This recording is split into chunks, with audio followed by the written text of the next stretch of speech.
Hello and welcome back to SourceFed. My name is Elliot Morgan. I'm Joe Beretta. So I began today like I begin most Mondays. I had a cup of coffee, I smoked a cigarette, I gnawed on a plastic bag from the grocery store, and I breathed through a rag that had been soaked in my car's gas tank. Now, a lot of you might be saying, Elliot, some of that sounds dangerous, to which I would say, let me live my life. Because as it turns out, after years of hearing how everything is bad for you and consequently everything gives you cancer, it won't. Yep, and what's crazy about this is it turns out that science, that thing that we here at SourceFed adore so much, is a two-way street. As much as we listen to science, science also apparently listens to us. And by us, I mean the general public and all of our little opinions. In other words, when science says don't get gel manicures, use underarm deodorant, talk on your cell phone, use shampoos and cosmetic products, or consume baked or processed goods, and we're a hold on, wait, everything apparently gives you cancer, science hears us, and they listen, because they're the hero we deserve, but not the one we need right now. Too soon in the story for a Dark Knight reference. I apologize. Gotta wait for it. Dr. Jonathan D. Schoenfeld of the Harvard School of Public Health stated, researchers often test many different foods at once in their studies and then choose which findings to highlight after the fact, which exaggerates the significance of their findings. Schoenfeld and his colleagues randomly selected 50 ingredients from the Boston Cooking School cookbook and looked for articles about these 50 ingredients in scientific journals about the risks of cancer. What they found was that 40 of these ingredients out of the 50 had either been found to be a risk for cancer or good for the prevention of cancer. So, cancer is caused and prevented by almost everything. Thanks, science. So, what do we do about this? What do we say to science, who we love so much, yet it taunts us so? Tell us, Joe, tell us what we do. Well, Elliot,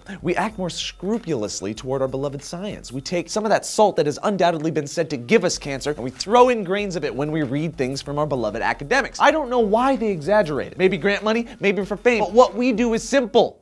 We rattle their cage. Nailed it.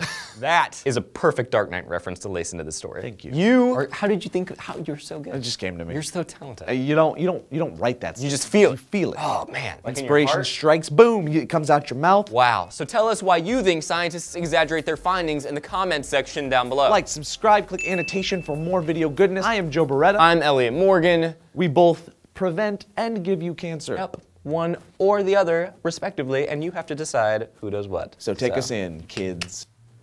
I mean adults. Elders. Went really creepy. I'm Batman. Children.